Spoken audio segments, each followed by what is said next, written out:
Hello, you know what you clicked on? Today we'll be looking at the Ash of War Glintblade Phalanx.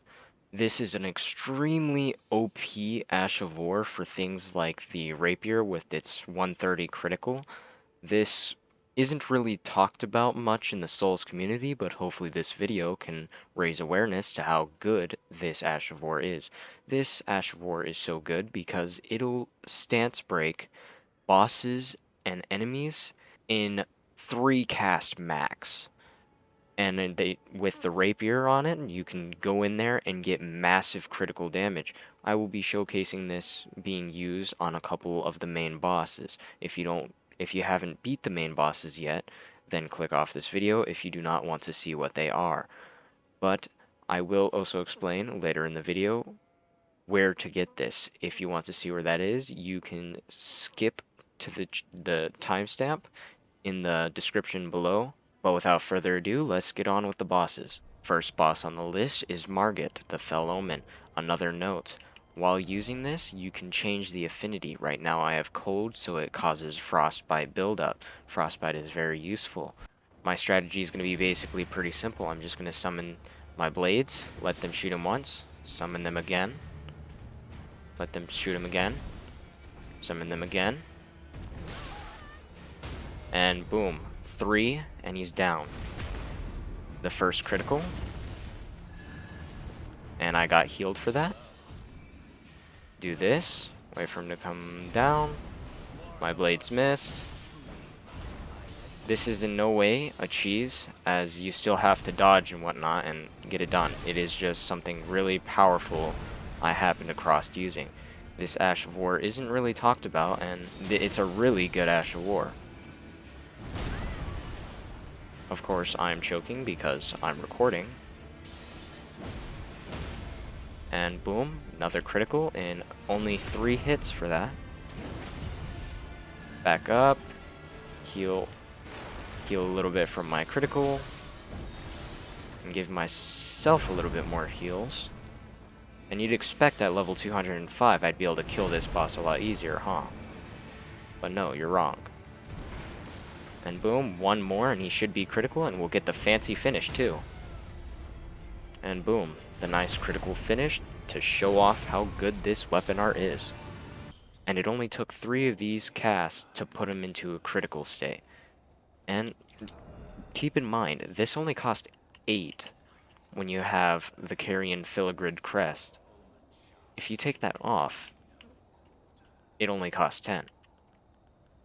So you can put something else on, like boost the attack power of skills, you can give yourself more poise while casting it. I think I might do that one instead of the less casting cost, because it doesn't have a lot of casting costs. I can cast at least 50 of these with my mana bar. But let's get on to the next boss. Here we are at our next boss, Godrick, and we're going to do the same exact thing. We're going to walk in, cast 1, and then all we need to do is hit him with 3 of these. There's 1. There's 2. There's 3. Now he's down. I go in there for the critical. Rinse and repeat.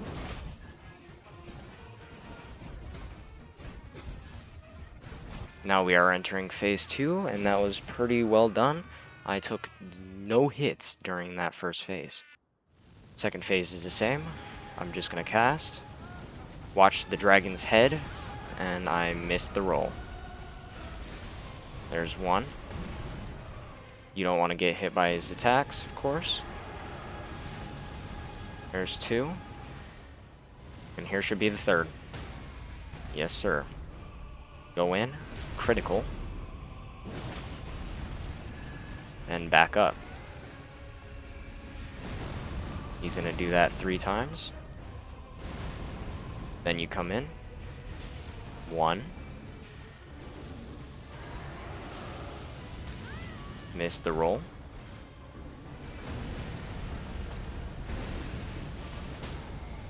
And then there we go. Another 3.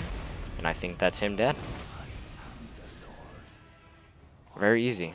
And thanks to the Assassin's Crimson Dagger, I was able to sustain my health for basically the entire fight, only using one flask, and even getting that flask back at the end.